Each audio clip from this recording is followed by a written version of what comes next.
प्यारी डीपी है। हाँ, हाँ, हाँ, ये देखें ऐसे लोग हमें अच्छे लगते हैं, जो आकर ये एतराज़ नहीं करेंगे कि यार आप हमको काफ़िर क्यों कहते हो? ये बहुत अच्छी बात है। मैंने इससे पहले भी इनकी तारीफ़ की थी। जी, जी विक्रम भाई। अस्सलाम वालेकुम मुफ्ती साहब। वालेकुम। कैसे हो? बिल्कुल ठीक है। हाँ, मैं दौड़ते दौड़ते आ गया। वैसे भी बहुत मेहनत लगती है स्ट्रीम में जुड़ने के लिए। हाँ, हाँ, हाँ, सही बात है। जी, जी, जी, जी। हुँ, हाँ मुफ्ती साहब, दौड़ते हुए आया, थोड़ा सांस ले रहा हूँ। दौड़ते तो दौड़ते आया। मैं मुफ्ती पहली साहब, मर्तबा मैं पहली मर्तबा सुन रहा हूँ इंटरनेट पे भी दौड़ना पड़ रहा है। मैं वही समझ रहा हूँ कि मेरी स्ट्रीम में आने के लिए दौड़ना पड़ता है। अगर ऐसा होता तो कमाल की बात है, ये तरीका जो है बहुत से दूसरे लोगों को इख्तियार करना चाहिए भाई, अगर आप लोग नहीं आ पा रहे हैं, दौड़ना शुरू कर दें। अच्छा विक्रम हाँ भाई, जब मुफ्ती साहब। हाँ हाँ हाँ हाँ, बोल। मैं आपको म्यूट करूँगा चूँकि मेरे माइक में गड़बड़ी, तो ये मत समझिएगा कि मैं आपको जानबूझकर म्यूट कर रहा हूँ, उसकी मजबूरी है। जी, बोलिए। हाँ मुफ्ती साहब, मैं ये बोल रहा था कि आप जो काम कर रहे हैं, बहुत बहुत अच्छा काम कर रहे हैं मुफ्ती साहब। लेकिन मैं क्या बोल रहा हूँ, इतने सारे लोग हैं ना, तो ये बात बहुत कम लोगों तक जा रही है आपकी। क्योंकि जो ये मूवमेंट में जो कर रहे हैं ना, जो एक्स मुस्लिम मेन स्ट्रीम मीडिया पे गए हैं, तो करोड़ों लोगों तक उनकी आवाज गई है। तो मैं भी चाहता हूँ मुफ्ती साहब, आप भी है ना, आप भी ऐसे बड़े स्ट्रीम में आइए आप। तो क्या बोलते हैं आप इस पे? मसलन विक्रम भाई, अल्हम्दुलिल्लाह हमारी स्ट्रीम बहुत बढ़िया है। ठीक है। यानी एक बात बताएँ कि अगर सुन लीजिए, इस वक़्त फ़ेसबुक और यूट्यूब पर 2000 से ज़ायद लोग हमें देख रहे हैं, कभी-कभी 2500 से 3000 भी हो जाते हैं और कंबाइंड जो व्यूवरशिप है एक आम लाइव स्ट्रीम की, वो तकरीबन 2-3 दिन में जाकर 50,000 से ऊपर हो जाती है, बल्कि 60-70 हज़ार तक पहुँच जाती है। ये तो मुफ्ती साहब, कैसर भाई आना चाह रहे हैं शायद। उन्होंने कमेंट किया कि मैं दौड़ कर भी नहीं पहुंच पा रहा हूँ। अच्छा, ऐसे भाई मैं जगह बना रहा हूँ। मैं जगह बना रहा हूँ एक हजरत, मैं जगह बनाता हूँ। अस्सलाम वालेकुम, आप बात करिए, मैं बना हाँ, रहा हूँ ठीक है, जगह। मैं इतना बात करता हूँ। तो भाई क्या बात चल रही थी? बात ये चल रही थी कि हाँ, स्ट्रीम। अच्छा, मिलियंस हमारे 1 महीने में व्यूज़ हो जाते हैं हमारे चैनल के, तो अल्हम्दुलिल्लाह हमारे पास ठीक-ठाक बड़ा प्लेटफ़ॉर्म है। अच्छा, मुझसे अब वो भी विदाउट इस्लामोफोबिया हो जाते हैं। विदाउट इस्लामोफोबिया हमें कोई तड़का-वड़का लगाने की ज़रूरत नहीं है, कोई मसाले डालने की ज़रूरत नहीं है। और फिर हमारे चाहने वाले हैं जो कितना वीडियोस जो है वो डालते हैं फेसबुक पे। मैंने एक बार देखा था मुफ्ती साहब, आपके जो है ना लाखों में व्यू चले जाते हैं जब क्लिप्स जो करती हैं। जी, जी भाई, मेरी कुछ वीडियोज़ करोड़ों में देखी जा चुकी हैं। वो जो अल्हम्दुलिल्लाह। एक वो था राहुल राहुल क्या नाम था उसका? नेपाल का था वो एथिस्ट, उसके साथ गुफ्तगू हुई तो वो 10 मिलियन वो तकरीबन 20 मिलियन से ऊपर निकल चुकी है वो, मेरे फेसबुक पेज पर। माशाअल्लाह। तो इसलिए आप उसकी फ़िक्र ना करें। आप हमारी फ़िक्र में इतने ना घुलें, कि घुलकर खत्म हो जाएँ। आप अपना सवाल रखें। हाँ, मेरा सवाल यही था कि मैं एक साल से देख रहा हूँ मैं आपको।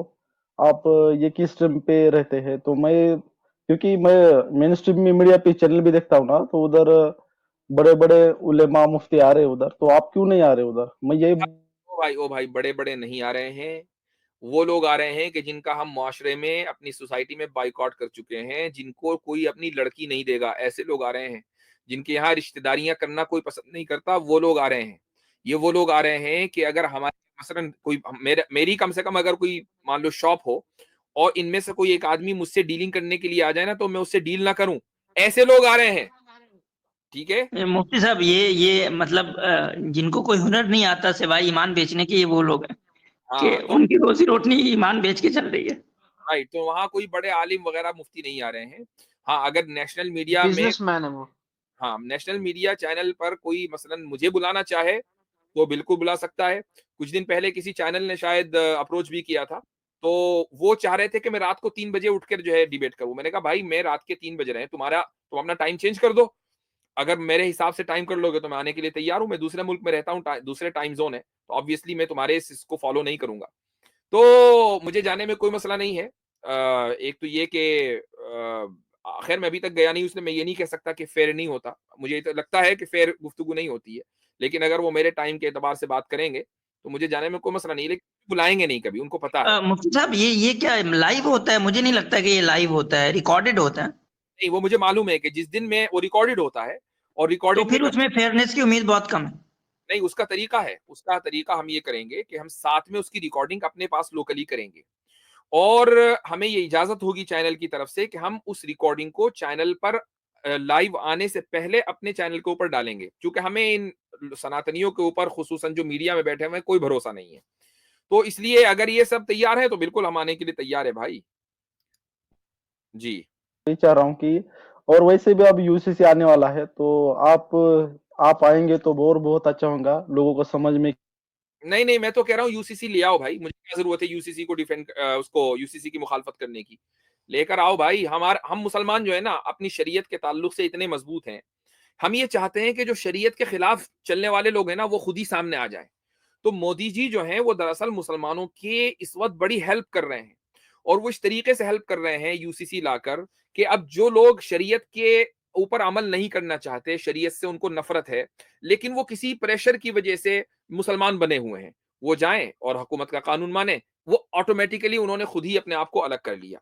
लेकिन जो लोग शरीयत से मोहब्बत करते हैं ना, तो 100 मोदी मिलकर भी अगर कोई कानून बना दे तो उस कानून फिर मुसलमान शरीयत से हटने वाला नहीं है। तो आई डोंट केयर कि इंडिया के अंदर यूसीसी आ रहा है नहीं आ रहा है, मुसलमान उसके खिलाफ है ही नहीं है। तुम्हें जो करना है करो, हम अपनी शरीयत के ऊपर चलने वाले हैं, चलते रहेंगे जी। अच्छा, कैसर भाई आ गए हैं। अस्सलाम वालेकुम रहमतुल्लाह, खैरियत से हैं? अस्सलाम वालेकुम वरहमतुल्लाहि वबरकातुहू। जी, बिल्कुल, अल्लाह का शुक्र है जी। मैं बड़ी देर से ट्राई कर रहा था, लेकिन आपसे मोहब्बत लोगों की इतनी है कि वो कई दफ़ा स्टूडियो के अंदर आके भी फिर मुझसे पहले कोई अंदर आ गया। अरे जहाँ असल वो में लिखा होता है साइन इन विद यूट्यूब और व्हाटएवर, वहाँ तक भी पहुँचने के बाद। कैसर तो एक भाई साहब कह रहे थे मैं जी, जी। जी, आप असल में आपने दौड़ नहीं लगाई, अगर आप दौड़ लगाकर आते तो आप दाखिल मैं इसीलिए वो कह रहा था कि वो कह रहे हैं मैं दौड़ के आया हूँ। मैंने कहा यार मैं तो दौड़ के भी नहीं पहुँच पा रहा, कैसे आप आ गए? खैर, आज़म भाई कैसे हैं आप? आसिम भाई आसिम आपने भाई इनका माइक म्यूट है। जी, मेरे ख्याल से चलिए वो बाकी भाई जी जी हमारे अल्हम्दुलिल्लाह खैरियत से हूँ। बस चैट ज्वाइन करने की कोशिश कर रहा था, उसी से एक ऑप्शन दिखा अभी कि यहाँ से मैं चैट ज्वाइन भी कर सकता हूँ, पहले ये नहीं दैट्स था। इंटरेस्टिंग, जी। That's interesting. बाकी हलाल रोस्टर भाई, विक्रम भाई, एक्नॉलेज इस्लाम भाई, उम्मीद है आप सब खैरियत से होंगे। अल्हम्दुलिल्लाह अल्हम्दुलिल्लाह कैसर भाई। हाँ भाई। अच्छा जी, तो विक्रम जी, भाई कैरी ऑन मैं कीजिए। कि आपके पास कोई सवाल-ववाल तो है नहीं, तो बाकी ठीक है, फिर मिलते हैं। अब मुफ्ती साहब आप बोले यूसीसी से आनी चाहिए तो कोई प्रॉब्लम नहीं, तो जो अडॉप्शन है, बाद में हलाला, ये इद्दत, ये तो पूरा ये हो ना, बाद में क्या बोलते पोलीगैमी, ये तो सब खत्म होएगा। हाँ, तो आपको इख्तियार है ना, आप इस वक़्त हाकिम हैं, हुकूमत में बैठे हुए हैं, आपको जो ख़त्म करना है करें। अगर मुसलमान को अपनी शरीयत पर अमल करना है ना, तो वो हुकूमत के ऊपर डिपेंडेंट नहीं है। मिसाल के तौर पर मैं उसकी एक मिसाल दे देता हूँ। एक औरत को तलाक हुई, तलाक के बाद उसकी इद्दत होती है तकरीबन ऑलमोस्ट गिव एंड टेक 3 महीने। अब मान लें हुकूमत ने कहा कि नहीं जी इद्दत-विद्दत कुछ नहीं, इद्दत खत्म। तो आपको क्या लगता है कि मुसलमान औरतें अगर उनको तलाक होगी तो वो अब इद्दत अपनी गुज़ारना खत्म कर देंगी कि जी मोदी साहब ने ये कह दिया है कि अब इद्दत नहीं है, लिहाज़ा इद्दत नहीं है? आपको शायद ही कोई एग्ज़ाम्पल पक्की सच्ची प्रैक्टिसिंग मुसलमान खातून की ऐसी मिले कि अगर उसको किसी अनफॉर्च्यूनेट इवेंट की वजह से तलाक हो जाए तो वो इद्दत ना गुज़ारे, चूँकि यूसीसी आ गया है। ठीक है? अब एक और तरीका बताता हूँ मैं आपको पॉलीगमी का। अब आप कह रहे हैं कि पॉलीगमी खत्म। अव्वल तो ये है कि मुसलमान पॉलीगमी जो है अनफॉर्च्यूनेटली प्रैक्टिस नहीं करते हैं। करनी चाहिए, चूँकि ये इंसानी तारीख में अक्सर लोगों ने इसको प्रैक्टिस किया है। ये तो आजकल हम लिबरलिज़्म के चक्कर में इसको हमने टैबू मान लिया है। तब सभी लोगों को प्रैक्टिस करनी चाहिए, चूँकि ये एक बेसिक जो ह्यूमन सोसाइटी है उसका बुनियादी ट्रेट रहा है। लेकिन अब मैं आपको बताता हूँ कि यूसीसी आने के बाद कैसे होगा पॉलीगमी। तो अब आप ये करेंगे कि जैसे वेस्ट के अंदर मुसलमान करते हैं, अगर उनको पॉलीगमी करनी है कि वो एक शादी करेंगे, उसको रजिस्टर्ड करेंगे, दूसरी शादी करेंगे, उसको रजिस्टर्ड नहीं करेंगे, दूसरी प्योर रिलीजियस मैरिज होगी, पहली रिलीजियस प्लस लीगल मैरिज होगी। अब रोक के दिखा दो पॉलीगमी। अच्छा, ठीक है मुफ्ती साहब। ठीक है? मैं हाँ हाँ ठीक है मुफ्ती साहब, सब अच्छा लगता है सदमा लगा मुफ्ती क्या साहब आप। विक्रम साहब? नहीं सदमा हो नहीं गया क्या सदमा आपको? नहीं, नहीं नहीं सदमा नहीं, ठीक है उसके लिए मैं तो उतना पढ़ा नहीं कानून, लेकिन थोड़ा थोड़ा मालूम है मुझे। नहीं, मुझे लगा ऐसा एक कहावत है ना कि खुशी पे पानी फिर गया पूरा, ऐसा ही महसूस हुआ सुन के। नहीं वो वैसे ये मुझे लिबरल जो मुस्लिम लिबरल रहते हैं ना, उनसे भी मुझे ये समझ रहे थे कि अब मुसलमान जो है वो पोलीगमी नहीं कर पाएंगे। भाई वो जो दूसरी शादी से बच्चे हैं उसको विरासत नहीं मिलेगी। नहीं, विरासत का तो कानून आप यूसीसी में खत्म कर देंगे। तो अब क्या वसीयत है? तो जो आदमी है वो वसीयत करेगा अपने दोनों तरह के बच्चों के लिए। जो रजिस्टर्ड मैरिज के बच्चे हैं उनके लिए भी करेगा, और जो रिलीजियस मैरिज के बच्चे हैं उनके लिए भी करेगा। मसला हल। अब बोलो। वैसे विक्रम भाई आपका ही बड़ा फायदा हो गया, मुफ्ती साहब ने कर दिया अगर आप सोचें तो।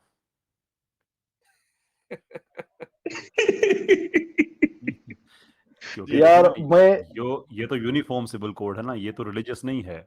इसका मतलब ये है कि जो सहूलत अब मुसलमान के लिए है वो हिंदू के लिए भी है। आप भी एक मंदिर में जाके प्रॉपर शादी करें और दूसरी जो वैसे कर लें, क्या इशू है?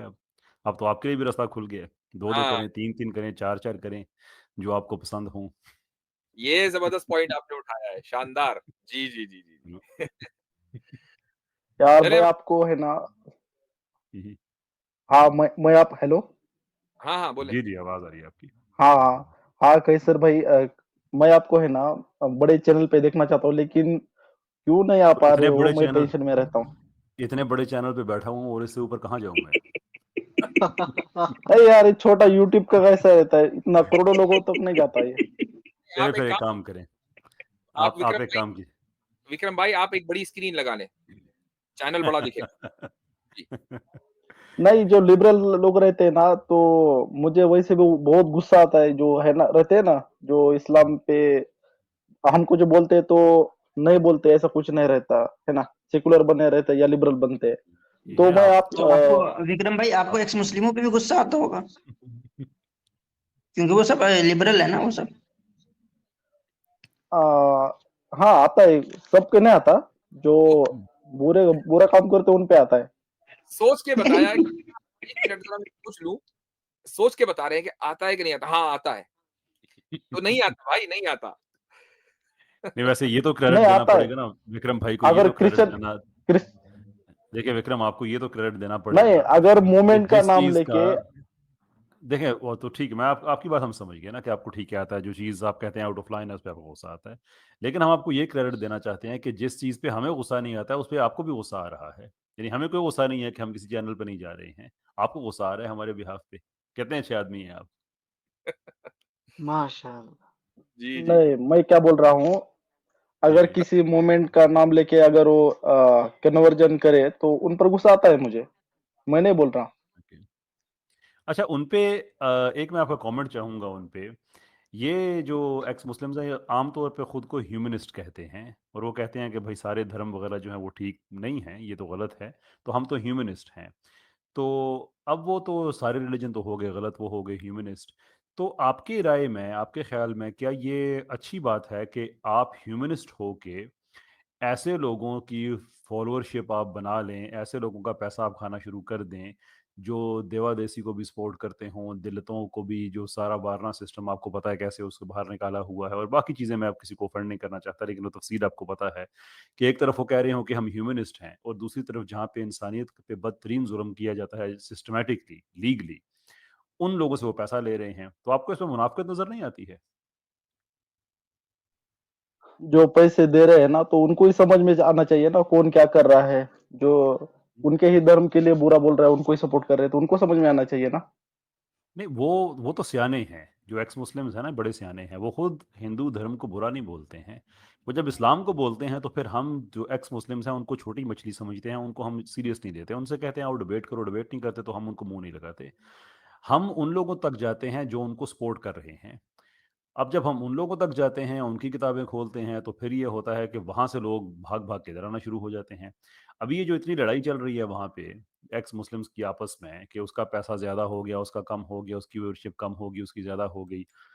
तो ये तकलीफ़ असल में पीछे से आ रही है उस भक्त कम्युनिटी की तरफ से कि जिन्होंने इन लोगों को छोड़ा था इस्लाम के मुकाबले में, लेकिन ये पोरोस के हाथी ऐसे निकले हैं कि ये अपनी ही फ़ौज को ये कुचलते हुए पीछे चले गए हैं। जी। अच्छा भाई ठीक है, तो काफ़िर साहिब, विक्रम साहिब फिर आपसे बात करेंगे। शुक्र